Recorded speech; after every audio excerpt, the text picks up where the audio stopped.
రాజేంద్ర ప్రసాద్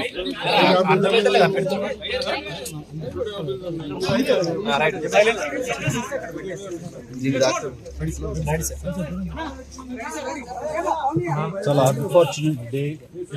నా మిత్రుడు 46 సంవత్సరాల అసోసియేషన్ నాకు రాజేంద్ర ప్రసాద్ గారికి,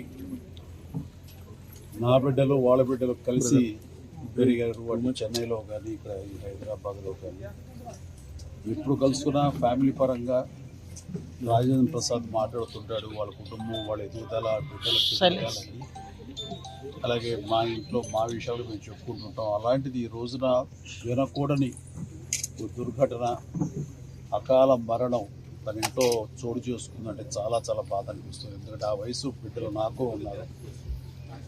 అలాంటి బిడ్డ అనుకోని విధంగా ఈ రోజున కాలం చెందడం అన్నది చాలా మనస్తాపానికి గురయ్యాను.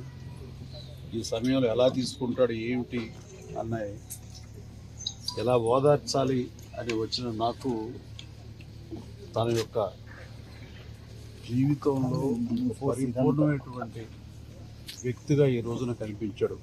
అందరికి తెలిసి అందరు నవ్వించే, అందరికీ వినోదం పంచే రాజేంద్ర ప్రసాద్ ఈ రోజున తన వీట విషాదం జరిగింది. ఆ విషాదం ఎలా తీసుకుంటాడు అని అనుకుంటే, తనకున్నటువంటి వ్యక్తిత్వంతో ఆ బాధను కూడా దిగమింగుకొని మళ్ళీ తప్పదు జీవితంలో మనం అన్ని చవి చూడాలా, భగవంతుడు ఎన్ని పరీక్షలా పెడతాడంటూ ఒక వేదాంతలాగా తను మాట్లాడుతుంటే మరింత బాధ అనిపించింది. అలాంటి నా మిత్రుడికి ఇలాంటి సంఘటన జరగకూడదు. ఎందుకంటే చిన్నవాళ్ళు పెద్దవాళ్ళు ఏమవుతారు ఏంటి అంటూ ఆ వయసుకు సంబంధించి మా దగ్గర అవుతున్న కొద్దీ వాళ్ళు బాధపడతారు. అలాంటిది బిడ్డలు ఇంకా ఎదుగుదల ఉంది, వయసు సగం కూడా కాలేదు జీవితకాలంలో, వాళ్ళు అలా కనుమరుగైపోతారు అనేది తట్టుకోవడం చాలా కష్టం. అలాంటి పరిస్థితి రోజున నా మిత్రుడికి, ఆ కుటుంబానికి కలిగినందుకు చాలా చాలా బాధ అనిపిస్తుంది.